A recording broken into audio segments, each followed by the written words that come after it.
sekalian, melanjutkan kajian kita tentang sesi terakhir tentang sholat khusyuk.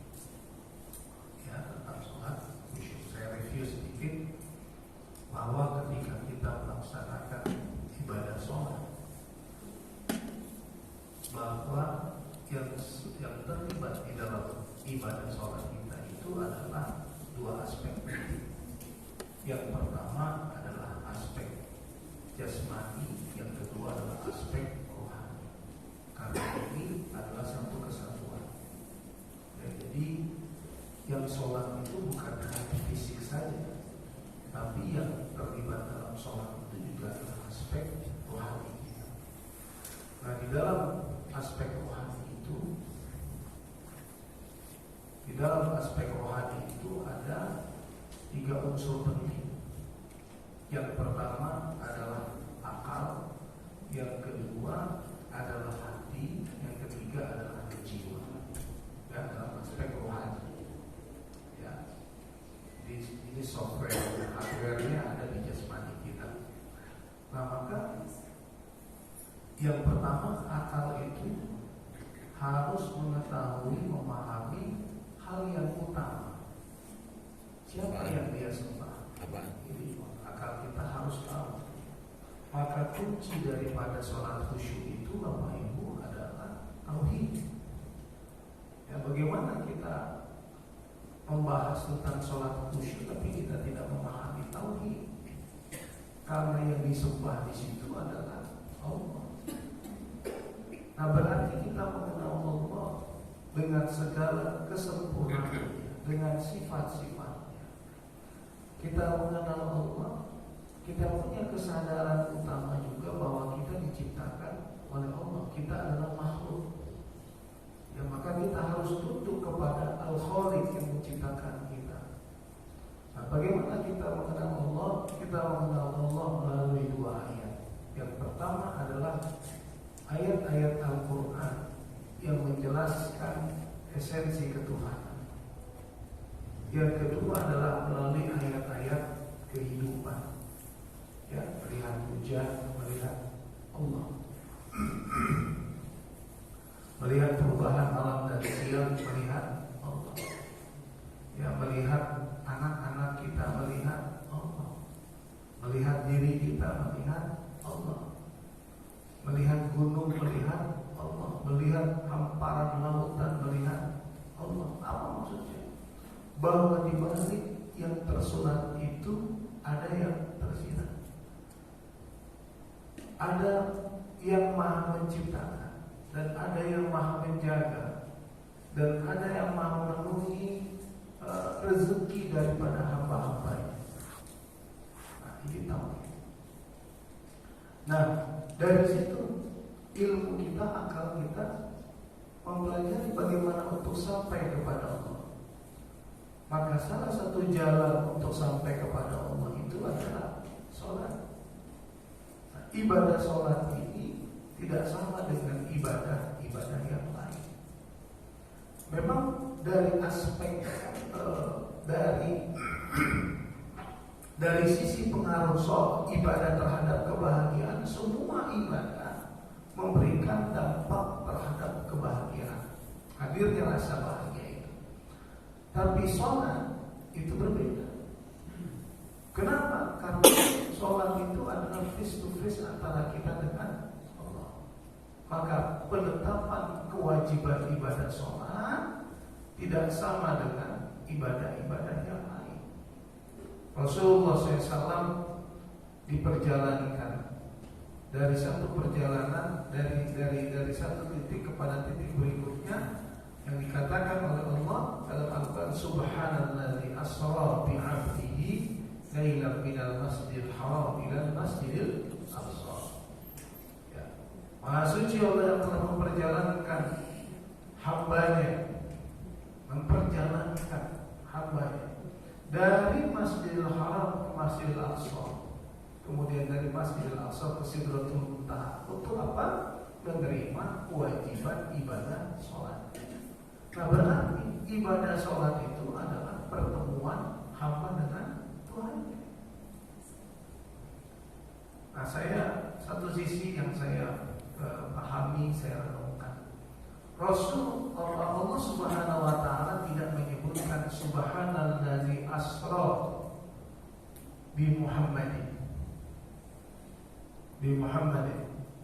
Ya, Maha Suci Allah yang telah memperjalankan Muhammad dari Masjidil Haram ke Masjidil Aqsa. Tapi yang disebut oleh Allah adalah bi abdihi.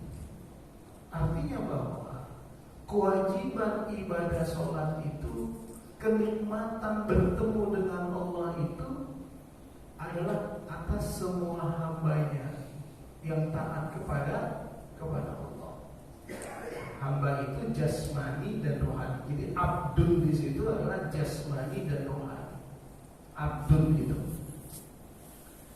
Nah, itu untuk mengcounter pandangan orang yang mengatakan itu mimpi, ya, itu adalah perjalanan rohani. Nah, maka disebutkan di situ abdul. Jadi abdul di situ bahwa keterlibatan jasmani dan rohani. Jadi kenapa tidak disebut bi Muhammad tapi bi abdi? Kalau bi Muhammad berarti sholat itu hanya untuk Nabi Muhammad. Tapi disebut bi abdi itu berarti sholat itu untuk hamba-hamba Allah Subhanahu wa taala. Nah, Bapak Ibu sekalian, maka ibadah sholat itu, ya, dia menjadi ibadah utama dalam hidup kita. Ya, seperti yang saya katakan, kalau untuk haji, untuk zakat tidak mampu kita membayar zakat, justru kita menerima zakat. Untuk puasa nggak mampu kita berpuasa, maka bisa bayar. Kalau sudah uzur banget, bayar fidyah. Ya, kalau nggak sanggup berpuasa karena sakit, nanti ganti puasa Ramadan jadi hari-hari biasa. Ya, pergi haji nggak mampu, nggak punya istiqomah untuk menunaikan ibadah haji, tidak wajib haji. Tapi yang namanya ibadah sholat itu adalah ibadah utama. Ya, tidak sanggup kita berdiri, kita duduk, tidak sanggup kita duduk, kita berbaring. Dan itu adalah induknya ibadah. Maka Rasulullah SAW mengatakan, awwalu ma yuhasabu bihil abdu yawmal qiyamah as-shalat. Yang pertama, yang utama yang dihitung dari seorang hamba adalah sholatnya. Fa in sholuhat sholuhat sa'iru amali kullu, fa in fasadat fasadat sa'iru amali kullu. Kalau baik sholatnya maka baik semua amalnya. Kalau rusak sholatnya maka rusak semua amalnya. Dari akal. Nah, maka akal ini setelah dia mengenal Tuhan yang menciptakannya, dia mencari tahu bagaimana jalan untuk sampai kepadanya, maka belajar sholat. Artinya ibadah sholat itu adalah ibadah yang mengantarkan seseorang untuk sampai kepada Allah secara jasmani dan rohani. Ya, secara jasmani dan rohani. Nah, Bapak Ibu sekalian, bagaimana menambah kehusyuan sholat dari aspek akal, pengetahuan? Maka kita belajar tujuan manfaat sholat. Ya, tujuan daripada ibadah sholat, tujuan besarnya adalah la'allakum tattaqun, semoga kita menjadi orang bertakwa. Hakikat dari sholat itu sendiri adalah hubungan kita dengan yang menciptakan kita. Ya, hubungan kita dengan yang menciptakan kita. Rasulullah SAW mengatakan, saat yang paling indah dalam hidupku saat aku sholat, dan saat yang paling dekat aku dengan Allah di saat aku dalam keadaan sujud. Ya, dalam keadaan sujud. Nah, kemudian kita belajar manfaat sholat. Dari aspek ini, manfaat sholat itu apa? Hubungan sholat dengan kesuksesan ada dalam Al-Quran, surat Al-Mu'minun, ya, ayat 1, ayat 2. Hubungan sholat dengan petunjuk dan kebahagiaan ada di dalam surat Al-Baqarah. Ya, kalau kita telusuri dari ayat 1, dijawab semuanya berakhir di ayat 5, ulaika ala hudam min rabbihim wa ulaika humul muflihun. Hubungan sholat dengan komitmen menjadikan kita orang yang istiqomah. Ada di dalam surat Ar-Rum, surat 30 ayat 30-31. Hubungan sholat dengan rezeki ada di surat Al-Anfal ayat 2, ayat 3, ayat 4. Ini saya hanya review, sudah saya sampaikan semua kemarin beberapa dua pertemuan sebelumnya. Nah, Bapak Ibu sekalian yang dimuliakan oleh Allah. Nah, dengan kita mengetahui bahwa kita menyembah Allah, kita harus sampai kepada Allah, ya, dengan kewajiban ibadah sholat kita, ya, maka kita melaksanakan sholat dengan hati kita. Nah, yang pertama tadi akal. Ada unsur akal di aspek di unsur rohani ada akal. Di dalam unsur rohani itu ada di dalam rohani itu ada akal, ada hati, ada jiwa. Maka kalau kita sudah gunakan akal kita, mengenal Allah, bagaimana sampai kepada Allah, ya, tahu tujuan manfaat sholat, maka Bapak Ibu bisa melaksanakan sholat itu dengan melibatkan hati. Maka nikmatnya sholat itu ketika sholat itu diiringi dengan rasa syukur Tuhan, mulai masuk ke hati. Ketika kita sholat, kita iringi sholat itu dengan rasa syukur kita. Beda menggugurkan sholat, menggugurkan kewajiban dengan sholat sebagai bentuk rasa syukur. Allah katakan, wa may yashkur fa innama yashkuru li nafsihi. Barang siapa bersyukur, sesungguhnya dia bersyukur untuk dirinya sendiri.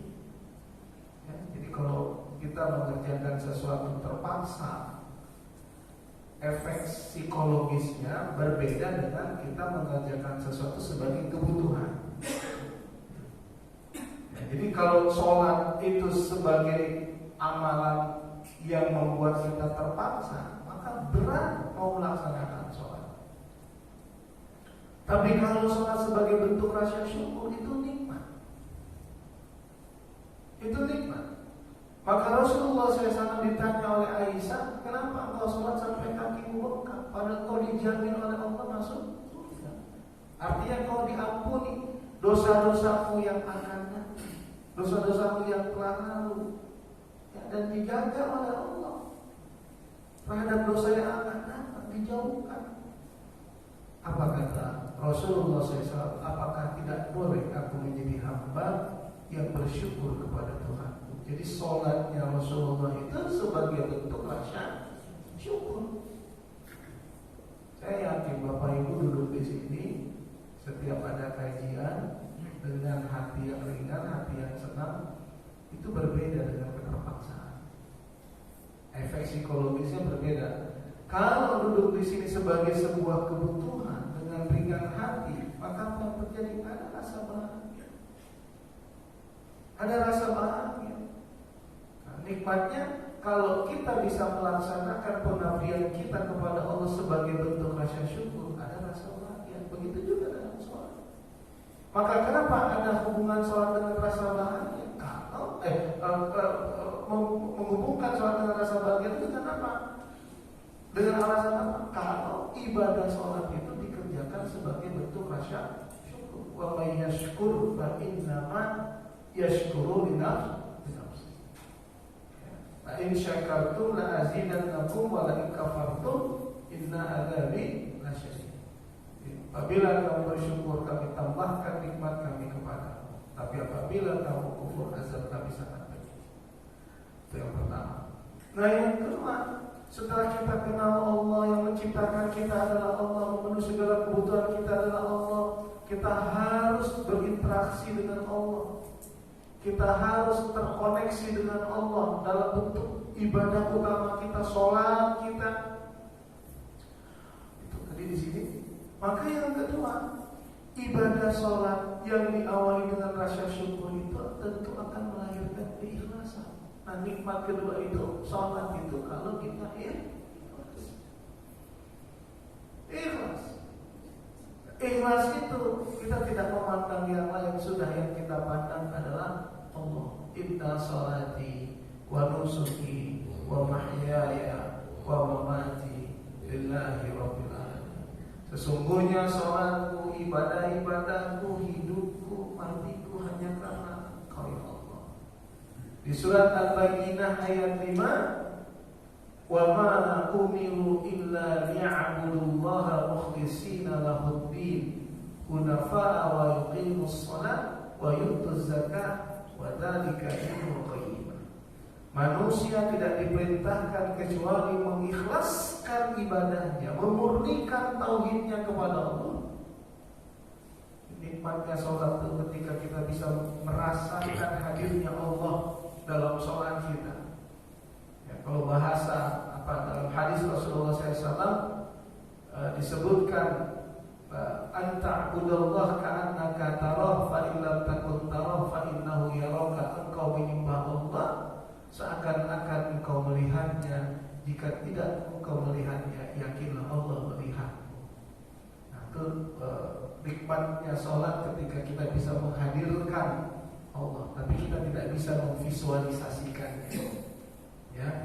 Ya, kita tidak punya kemampuan. Dan jangan divisualisasikan, nanti dalam bentuk bayang-bayang macam-macam yang hadir. Rasakan saja bahwa dengan iman kita seakan-akan kita melihat Allah. Jika kita tidak mampu melihat Allah, yakinlah Allah melihat kita. Yakinlah Allah hadir bersama kita. Nah, ringan ibadah sholat itu dan bisa khusyuk ketika kita mencapai keikhlasan. Ya, keikhlasan itu berarti memurnikan tauhid kita kepada Allah. Nah, yang ketiga, nikmatnya ibadah sholat itu dengan hati. Kalau tadi dengan akal sudah selesai, dengan hati ketika lahir kekhusyukan, atau ketika kita sholat bersama kekhusyukan. Nah, apa itu khusyuk? Al-Baqarah ayat 45, wasta'inu bis-sabri was-shalah. Mintalah tolong kepada Allah dengan sabar dan sholat. Wa inna lakabiratun illa 'alal khashiyin. Sesungguhnya sholat itu amat berat kecuali bagi orang yang khusyuk. Bapak Ibu berat? Sholat subuh ini berat? Jujur. Ya, sholat subuh ini berat.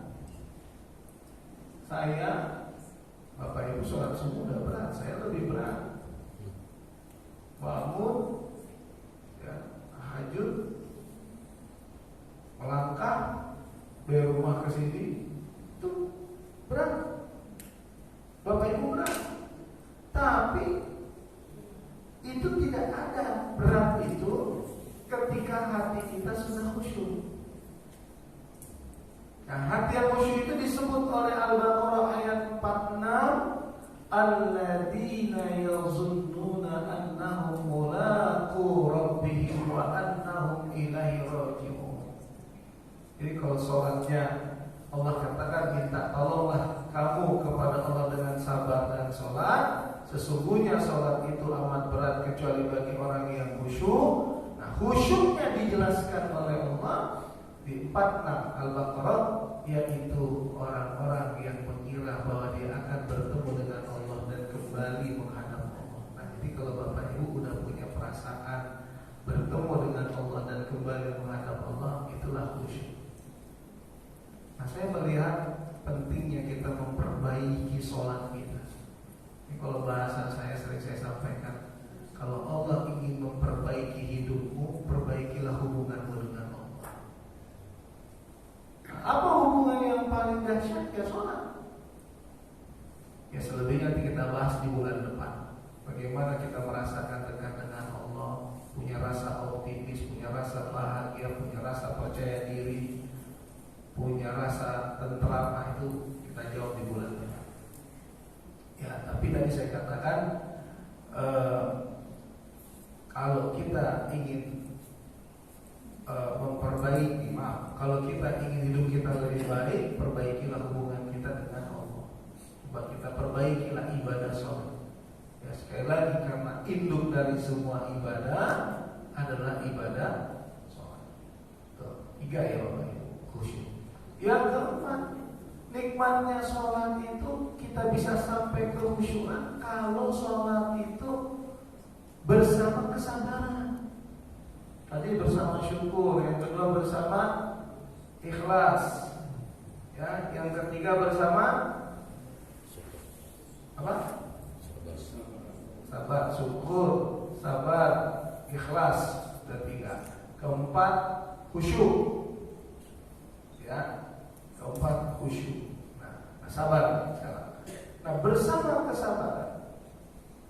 Nikmatnya salat itu bersama kesabaran. Apa itu sabar? Sabar itu bukan aktivitas fisik, tapi sabar itu adalah aktivitas hati. Ya. Sabar itu adalah aktivitas hati. Apa arti sabar? Menahan diri sesulit apa hidup kita tetap taat kepada Allah.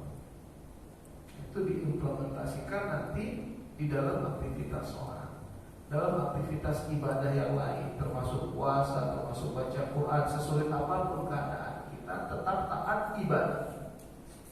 Nah, kita akan bahas tentang sholat. Sesulit apapun keadaan kita tetap sholat. Seberat apapun masalah hidup kita tetap sholat. As-sholat, ya, itu arti sabar. Nah, sabar itu juga sabar dalam ketaatan. Nah, sabar dalam ketaatan kepada Allah. Jadi menahan diri untuk tetap ibadah kepada Allah, itulah sabar. Bapak Ibu tadi menjalankan ibadah sholat disertai dengan kesabaran iman. Kalau nggak ada sabar, berat. Apalagi tadi imam kita setiap Jumat baca surat As-Sajdah di Masjidil Haram itu, Bapak. Dulu kalau saya umroh sering dapat jadwal penerbangan jelek. Ya, sampai di sana kira-kira gini, jam kita memulai umroh itu bisa jam 1 dulu. Jam 1. Maka bayangin sudah kurang istirahat, umroh jam 1. Nah, selesai sampai subuh. Nah, kena subuh, imamnya baca surat Ar-Rahman. Wah,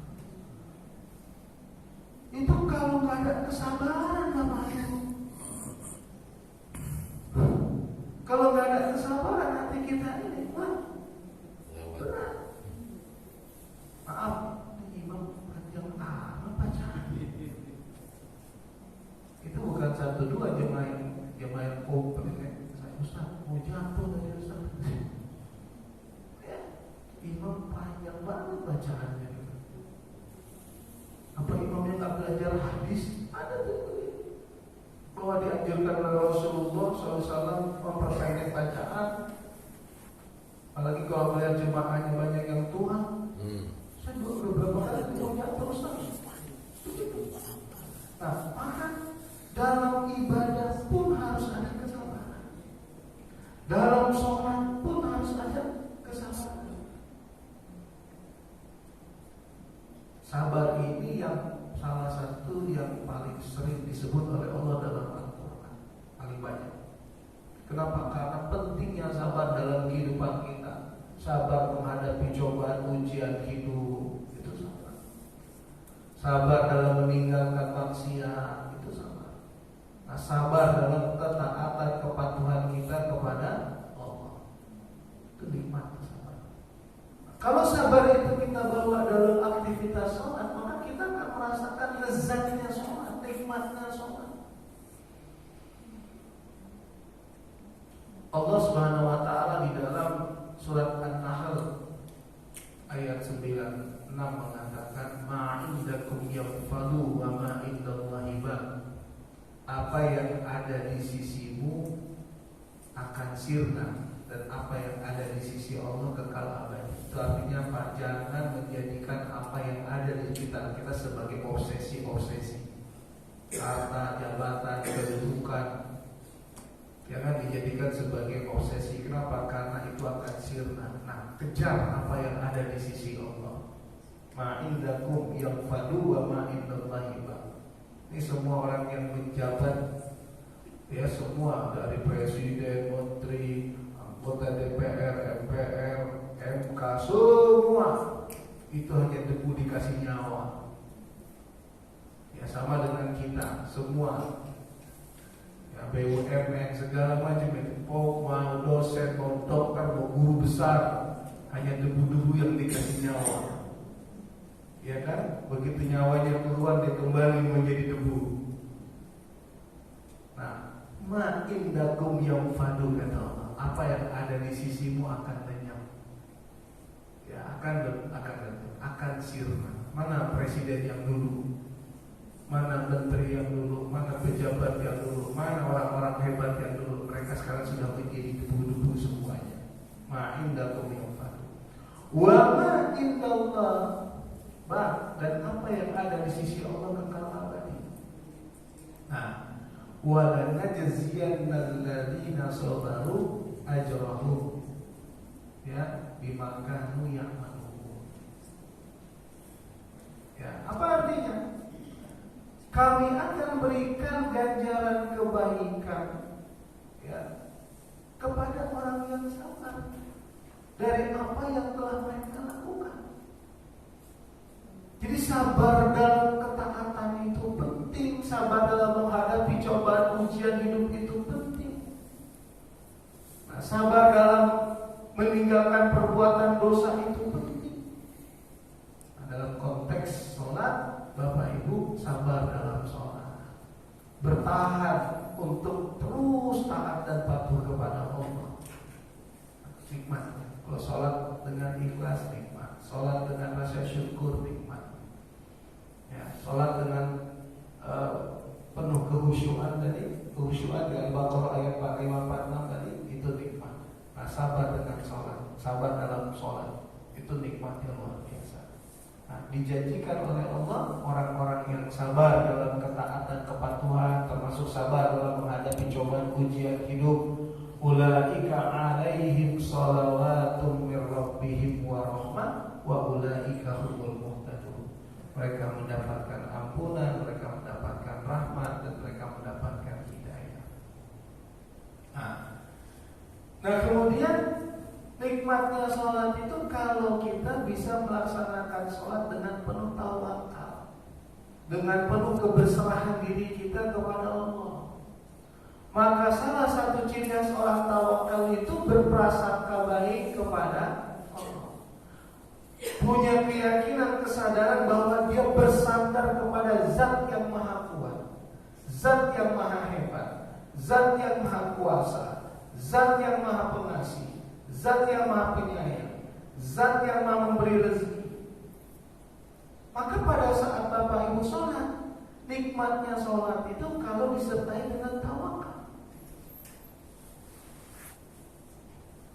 Coba berserah kepada yang maha kaya, berserah kepada yang maha kuat, berserah kepada yang maha berkuasa, berserah diri kepada yang maha pengasih, berserah diri kepada yang maha penyayang. Kira-kira dampak dari itu setelah sholat, rasa bahagia, optimis. Karena apa? Kita berserah diri kepada yang maha kuat, yang maha hebat, yang maha kuasa, yang maha pengasih, yang maha penyayang. Dan salah satu kunci bahagia itu adalah tawakal. Innamal mu'minuna surat Al-Anfal ayat 2, ayat 3, ayat 4. Innamal mu'minuna alladzina idza dzukirallahu wajilat qulubuhum. Orang beriman jika disebut nama Allah gemetar hatinya. Wa idza tuliyat 'alaihim ayatuhu zadatuhum imana. Jika dibacakan ayat-ayat Allah bertambah imannya. Wa 'ala rabbihim yatawakkalun. Wa 'ala rabbihim yatawakkalun. Kepada Allah mereka berserah diri. Nah itu berserah diri, makanya jangan bergantung kepada manusia. Jangan bergantung kepada manusia, bergantung kepada Allah.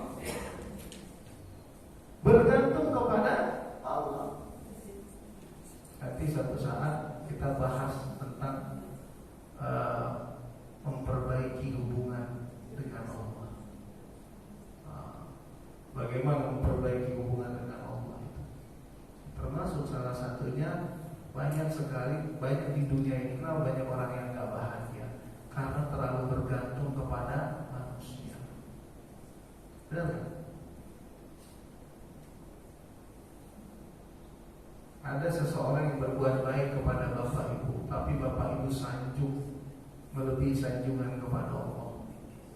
Bapak ibu bangga melebihi kebanggaan kepada Allah. Begitu orang yang berbuat baik yang belum kasih apa-apa minta waktu sama kita, bisa nggak jam 3 datang? Bisa. Jam 3 pagi datang? Bisa. Jam 2, jam 1 udah mandi. Padahal ini orang belum kasih apa-apa sama kita. Udah prioritas dia, hebat ya? Udah prioritas. Allah ngasih kita sehat, ilmu, rezeki, anak, istri atau suami, rumah, mobil, pekerjaan, udah prioritas. Mau saya kasih contoh. Misalnya menteri minta ketemu, bisa nggak ketemu ke rumah saya? Bisa. Jam 2 saya tunggu. 2 pagi.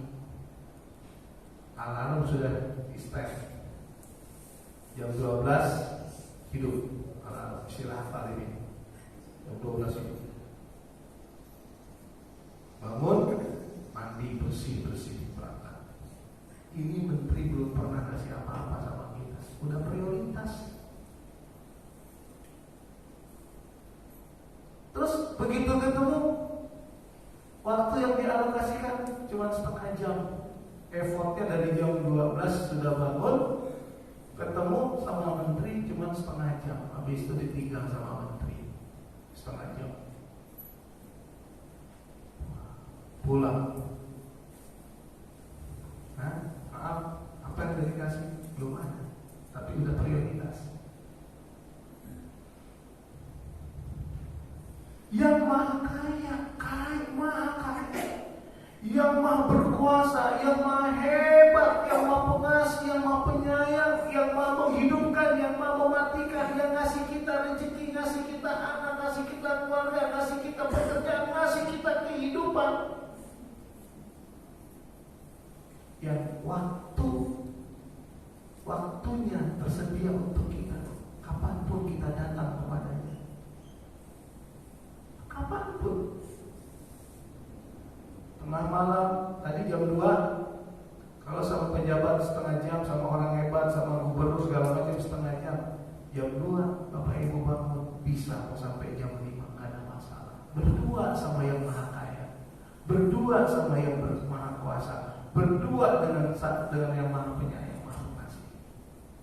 Dan begitu ketemu menteri, besok cerita sama teman-teman. Saya ketemu menteri.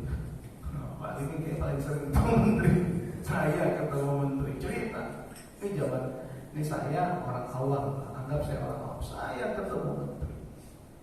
Ada akses dari menteri. Berapa lama? Setengah jam. Masya Allah. Allah yang membukakan akses-akses. Allah yang ngasih kehidupan, ngasih kita sehat. Gak pernah kita banggakan seperti itu. Maka banyak orang musyrik bangga kepada manusia mengalahkan kebanggaan kepada Allah. Prioritas kepada manusia mengalahkan prioritas kepada Allah. Berterima kasih, oh makasih Pak Menteri, makasih Bapak hebat, sangat dermawan, luar biasa. Kok Allah gak gitu deh? Ini tauhid. Jadi gak bisa khusyuk sholat kita kalau tauhid kita bergeser. Saya insya Allah dari dulu gak pernah begitu. Sama orang gak pernah tuh saya mau ketemu. Saya pernah cerita, saya dulu pernah diminta oleh menteri di zaman Pak SBY untuk acara buka puasa. Saya batalin.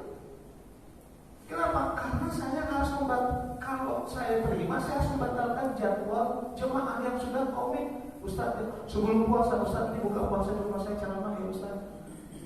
Hanya untuk menteri saya harus batalkan ini. Gak mau, saya takut yang punya hidup marah saya.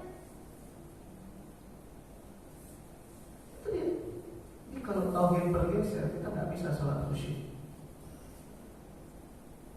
Maka yang disebut tawakal tadi itu Bapak Ibu, berserah diri sepenuhnya kepada Allah. Ikhtiarnya adalah sholat, tawakalnya adalah serahkan diri kita kepada yang Maha Kaya. Sudah tepat banget, yang Maha Kaya, yang Maha Kuasa, yang Maha Hebat, yang Maha Kuat, yang Maha Pengasih, yang Maha Penyayang, yang tidak pernah mati, yang tidak pernah lalai kepada kita. Di YouTube itu ada momen indah bersama Allah. Ya, beberapa ceramah saya tentang di masjid-masjid, beberapa masjid momen indah bersama Allah. Mungkin itu nanti bulan depan boleh kita mengkaji itu momen indah kita bersama Allah. Ternyata kita punya momen setiap saat dekat dengan Allah. Nah, itu ya. Nah, maka kalau sudah dekat dengan Allah, tawakal. Seorang anak begitu dia, "Pak, aku nyerah diri aja sama papa mama yang menentukan apa yang baik buat aku, karena aku percaya sama mama papa." Kira-kira gitu. Apalagi ke yang menciptakan kita. Ada satu sisi yang kita sebetulnya menghadapi keadaan-keadaan yang sulit. Ada pasti. Tapi kalau disertai dengan rasa, dengan tawakal, dengan percaya diri, dengan prasangka baik kepada Allah. Kira-kira kalau kita prasangka baik kepada Allah, Allah mengecewakan kita kan? Kita jauh lebih baik. Pak Pulungan mempercayai saya, "Ustaz, saya percaya betul sama Ustaz. Ini Allah menjaga Ustaz, yang ini, pokoknya saya percaya betul sama Ustaz." Kan bahasanya nggak mungkin saya berserah diri ke Ustaz karena manusia. Saya percaya, pokoknya saya serahkan semua, sangat percaya. Manusia saja ketika dikasih kepercayaan berusaha menjaga kepercayaan itu. Manusia yang benar gitu. Sekarang Bapak Ibu mau percayakan hidup ke Allah. Hamba makhluk mempercayakan hidupnya kepada Allah. Tawakalnya luar biasa. Maka iya karena wa iya karena nasta'in. Nah, nikmatnya sholat tuh kalau ada tawakal, kira-kira bisa dibayangkan. Sholat pakai tawakal, pakai berserah diri kepada Allah. Nah, kemudian sholat dengan penuh kerendahan hati, sholat dengan penuh ar-roja. Apa ar-roja? Harapan. Makanya salah tuh kalau ada orang ngomong sholat harus ikhlas, nggak boleh bawa embel-embel. Oh, nggak nikmat. Justru nikmatnya kalau punya embel. Karena apa? Ar-roja. Amman kana yarju liqa'a rabbih falyamal 'amalan shalihan. Suatu saat kita akan bertemu dengan Allah, pasti nanti di akhirat.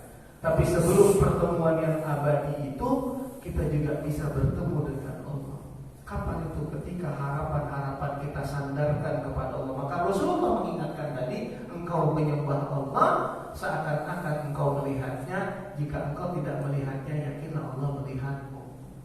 Makanya di dalam salat Rabbil firli warhamni wajibulni warfa'ni warzuqni. Coba Bapak Ibu kalau di momen duduk di antara dua sujud itu difahami khusyuk, minta yang benar itu dahsyat banget itu. Semua kebutuhan pokok itu. Apa yang paling nikmat dalam hidup ini? Ketika kita mendapatkan ampunan. Itu gak ada lain. Pergi umrah ngapain? Orang keluarin uang 30-40 juta sekarang. Platinum, bintang 5. Mau ngapain pergi umrah? Ketika mendapatkan ampunan. Semua orang keluarkan 40 juta, ada yang pakai 60 juta plus itu. Pengen apa dia sana? Dapat ampunan. Sholat pengen dapat ampunan. Puasa pengen dapat ampunan. Semua ibadah harapan kita utama pengen dapat ampunan. Dan ujian-ujian hidup kata Allah untuk mengurangi dosa, artinya dapat ampunan. Maka nikmat paling tinggi setelah sudah nikmat hidup, nikmat iman, nikmat Islam, nikmat mendapatkan ampunan. Nah itu kita baca itu setiap saat, Rabbil firli. Makanya Rabbil firli warahmatullahi wabarakatuh. Masa begitu? Rabbil firli. Saya suka kalau lihat terus saya tekankan doa-doa. Warhamni, sayangi aku. Wajibuni, cukupkan aku. Warfa'ni, angkat derajatku. Warzuqni, berikan aku rezeki. Wahdini, berikan aku petunjuk. Wa'afini, afiatkan aku, selamatkan aku. Wa'fu'ani, maafkan kesalahan. Rabbil firli warhamni wajburni warfa'ni warzuqni wahdini wa'afini wa'afani. Nah kadang-kadang baru Rabbil firli warhamni, imamnya Allahu Akbar. Sempurnakan tuh doa, semua kebutuhan sehat di situ, derajat di situ, ampunan di situ, kemuliaan di situ. Maka kalau ada yang mengatakan sholat nggak boleh bawa embel-embelnya, kenapa diajarkan bacaan sholat sedemikian? Iya karena dulu, iya karena saya. Justru nikmatnya sholat ketika punya masalah, betul kan? Nikmat itu ketika punya masalah. Makanya kadang-kadang memang dikasih masalah untuk mendapatkan nikmatnya ibadah.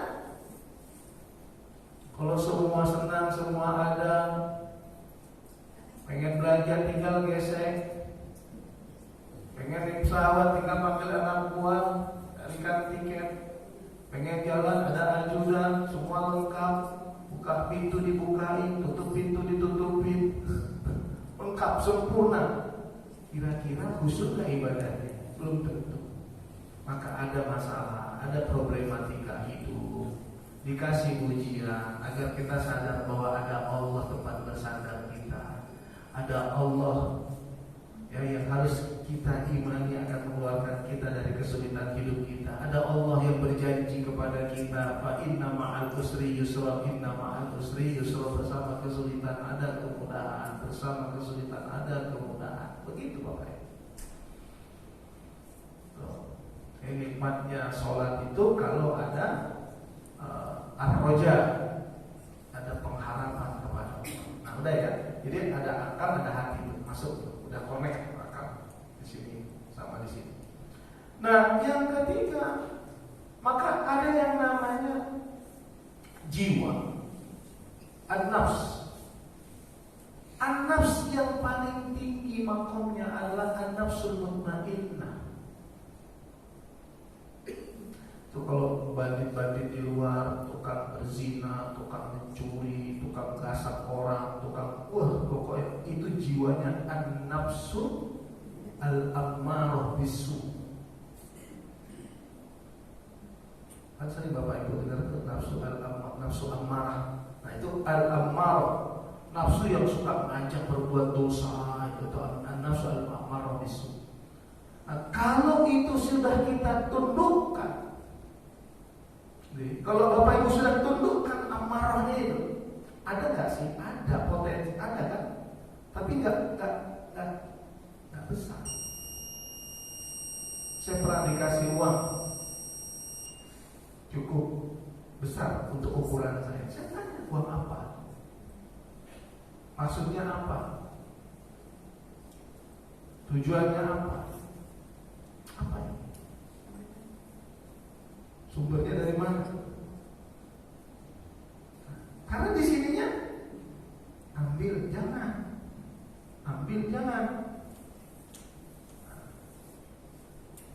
Nah tapi kalau kita tahu bahwa kalau uang itu uang dari sumber yang haram, terus hati kita bilang jangan, udah, gak usah. Di sini udah ada tawar menawar, udah pokoknya gak usah diambil. Nah itu berarti kita sudah menundukkan an-nafs al-ammarah. Udah bisa kita tentukan. Nah, makomnya yang tinggi Bapak Ibu, an-nafsu al-mutmainnah. Ada al-lawamah. Al-lawamah itu sebentar baik, sebentar dosa nyesal, sholat taubat, kumat lagi, nafsu yang menyesali diri. Nah, kalau Bapak Ibu udah sholat, ngaji, sedekah, sedekah itu contoh gini. Kalau udah mutmainnah itu sedekah, berikan. Nah, kalau masih setengah, ada sedikit, banyak amat segitu tuh, banyak tarik menarik tuh. Nah, berarti itu belum kita tundukkan biar itu. Nah, tundukkan biar dia menjadi an-nafsu al-mutmainnah.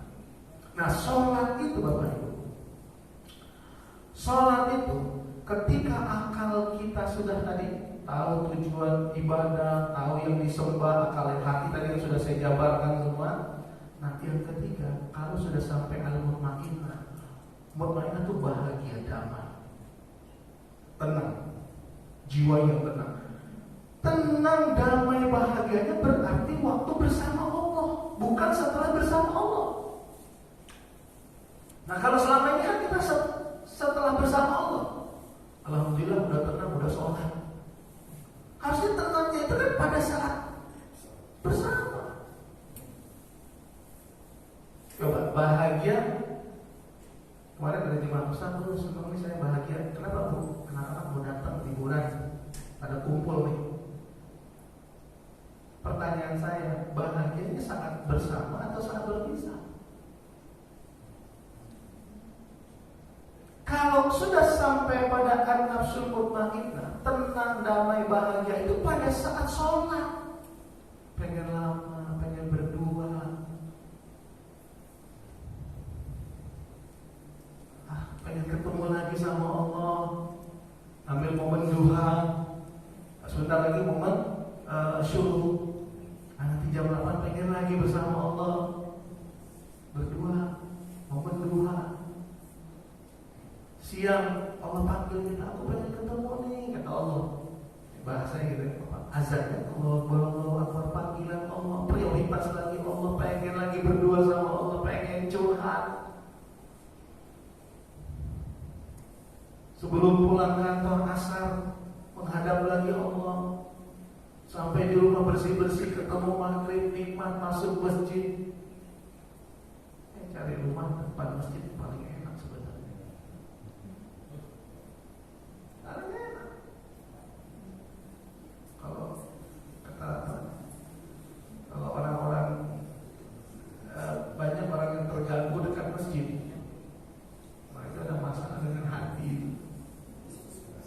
Dan saya rumah saya masih area masjid, jadi masih area masjid lah kita katakan. Nikmat ya momen itu. Isya ketemu lagi. Tadi saya katakan ketemu pejabat paling dikasih waktu berapa menit paling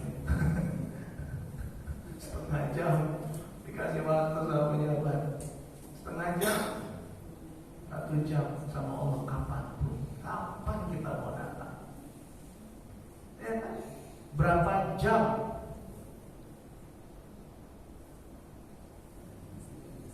Ini kalau pejabat bilang gini, Pak, maaf Pak, cuma bisa setengah jam, 15 menit ya, saya punya waktu 15 menit, kata pejabat. Ya nggak Pak? Saya punya waktu 15 menit, kata pejabat. Allah yang ngatur waktu kita justru. Kalau kita senang sama sosok orang, seseorang, apakah pejabat, apakah pengusaha, apakah orang berilmu, pengen lama sama dia. Begitu dia bilang setengah 15 menit ya, hati kecil kita sebentar amat. Padahal manusia bukan siapa-siapa. Sama Allah itu Bapak Ibu, nikmatin kebersamaan dengan Allah. Nikmatin. Bersama yang Maha Kaya, bersama yang Maha Penyayang, bersama yang ngasih rezeki kepada kita, nikmati kebersamaan. Hadirkan. Kau menyembah Allah seakan-akan kau melihatnya. Jika engkau tidak melihatnya, yakin Allah melihatmu. Nah, di al-mutmainnah apa ya? An-nafsul mutmainnah itu damai, tenang, bahagia. Kalau dapat feel itu Bapak Ibu, sholatnya berkualitas, zikirnya berkualitas, baca Al-Quran berkualitas, pengen setiap waktu berbuat baik. Udah yang dipandang Allah saja sudah. Gak butuh pencitraan, gak butuh pujian, gak butuh. Dalam setiap ikhtiar kita, ya Allah, kalau yang baik mudahkan, kalau gak jauhkan. Jadi gak mau ya gak pakai nafsu. Saya insya Allah dalam proses itu mengejar sesuatu, kalau baik mudahkan, gak baik jauhkan. Berjuangnya harus, bertarungnya harus dalam hal segala hal perlu pertarungan. Karena Rasulullah mengajarkan jiwa petarung, jiwa pejuang, mental pemenang. Tapi di sini serahkan diri kita kepada Allah. Kalau baik mudahkan, gak baik jauhkan. Kalau manfaat dekatkan, gak ada manfaat jauhkan. Nah itu yang disebut dengan prasangka baik kepada Allah. Nah jadi Bapak Ibu,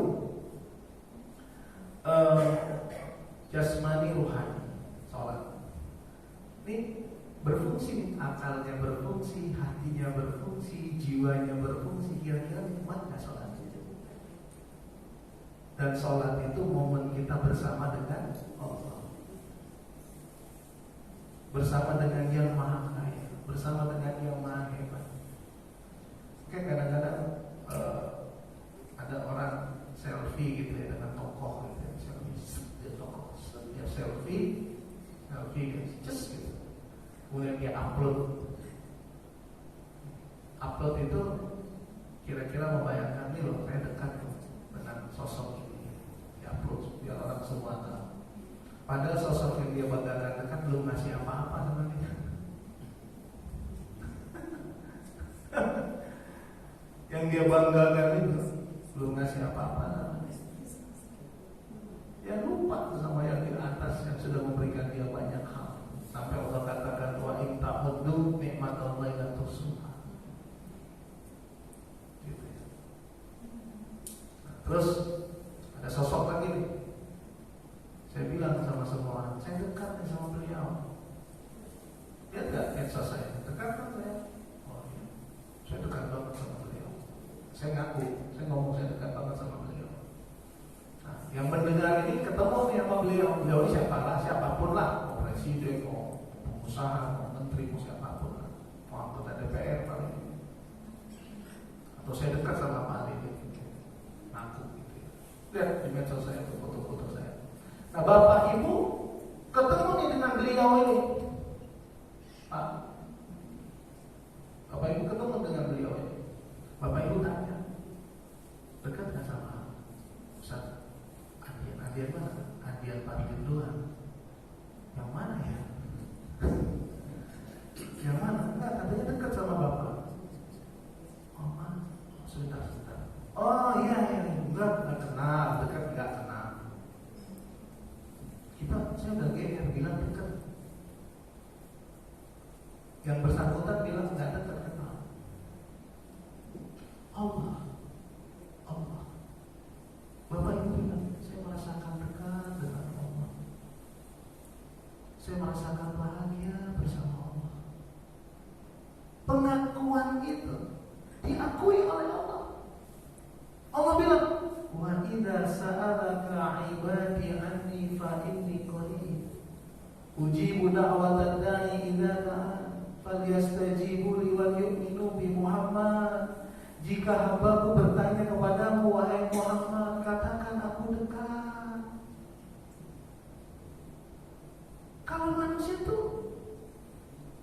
nyakiti, kita bilang dekat, dia bilang enggak, kenal ya dekat. Dan dekatnya pasti ada kepentingan. Allah gak punya kepentingan Bapak Ibu. Satu bumi ini mau sholat gak ada untungnya buat Allah. Satu bumi ini gak mau sholat gak ada ruginya buat Allah. Satu bumi ini mau bersyukur Allah gak untung. Satu bumi ini mau kufur Allah gak rugi. Dia tetap Tuhan. Kan kita punya pengalaman yang sama nih Bapak-bapak Ibu. Dekat sama orang kalau orang itu punya kepentingan sama kita. Begitu kepentingan udah gak ada. Maka saya bilang, saya ngaku dekat, belum tentu dia ngaku dekat. Tapi kalau Allah, ketika kita bilang, Bapak Ibu nikmat kalau dekat sama Allah gitu ya. Allah mengatakan sebelum kita mengatakan Muhammad, jika hambaku bertanya kepadamu tentang aku, wahai Muhammad, katakan aku dekat. Katakan aku dekat. Sedekat-dekatnya kita dengan manusia, kita minta janji. Banyak manusia yang janji. Saya sepanjang jadi ustaz, yang orang-orang punya masalah dulu itu ketemu saya diemin aja. Nanti ustaz gini ustaz, kalau udah gini nanti kita. Karena saya udah punya pengalaman juga sebelumnya. Jadi saya nggak GR dengan janji-janji itu. Kenapa? Tapi kalau Allah berjanji, nggak akan diingkari sama Allah. Maka Bapak Ibu jangan tertipu dengan dunia. Sakit hati kita tertipu dengan dunia. Bergantung dengan manusia, sakit hati kita. Ini tauhid. Kalau bisa kita hadirkan tauhid itu dalam diri kita, nikmat hidup ini. Ada masalah, bukan gak ada masalah, tapi yakin di balik masalah ada solusi dari Allah. Ada kesulitan, bukan gak ada, tapi yakin bersama kesulitan dan kemudahan. Nah, tuh kalau bisa sampai di situ, tauhid itu nikmat, sholatnya nikmat. Makanya bersama Allah menjadi nikmat. Jadi kalau kita tenang itu pada saat sholat, karena saat bersama. Nah, kebanyakan kita tenang setelah ke sholat, alhamdulillah udah tenang. Jadi beban banget sholat itu ya. Alhamdulillah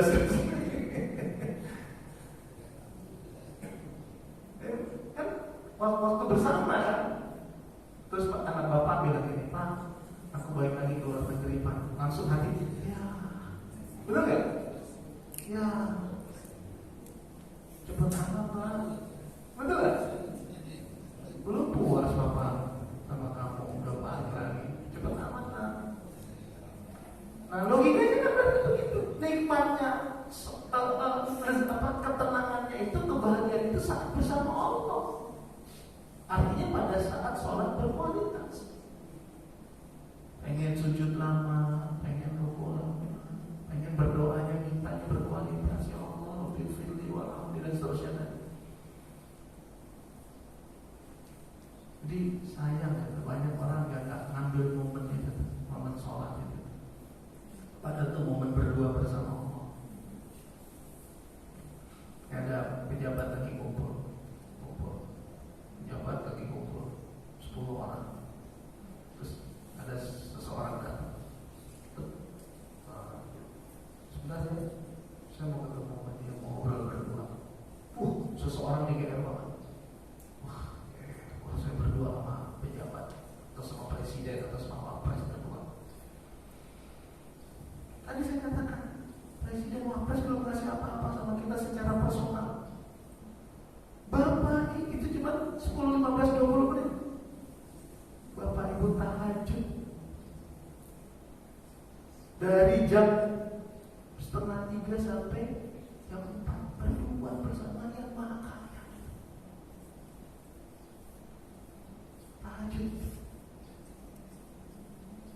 Pagi habis subuh ada tausiah mengantarkan cinta kita kepada Allah. Setelah itu baca Al-Quran, berinteraksi dengan sang pemilik Al-Quran.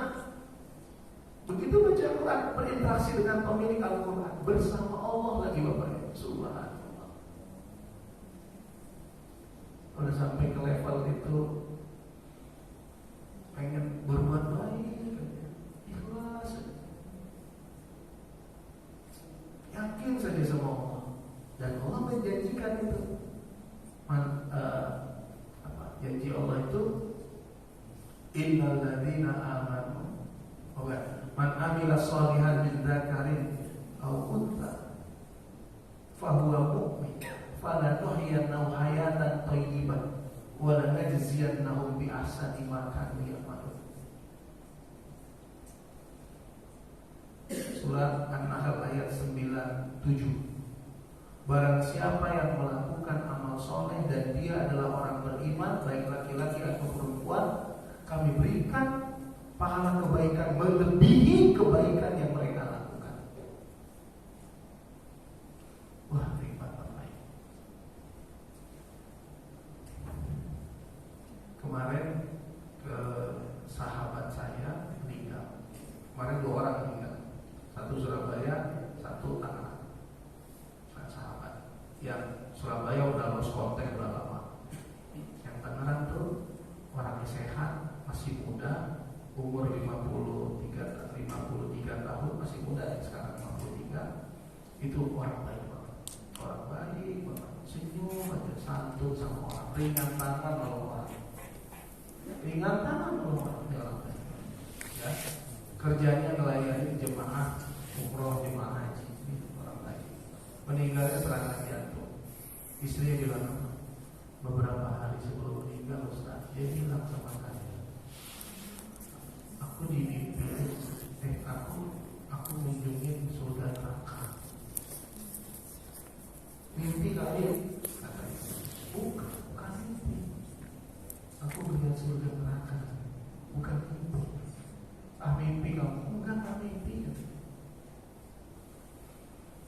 Terus dia kayak begitu dia cerita itu, dia tahajud gitu ya, ibadah.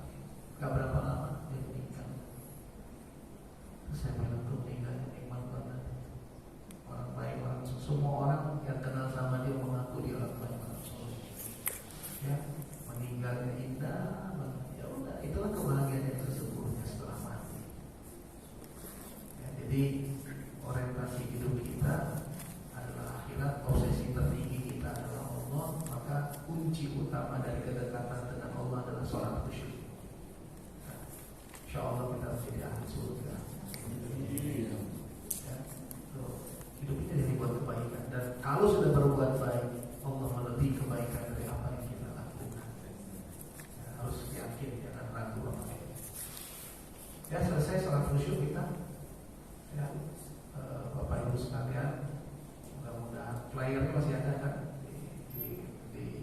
diulang-ulang membaca flyer itu. Insya Allah nanti akan datang kita membahas tentang momen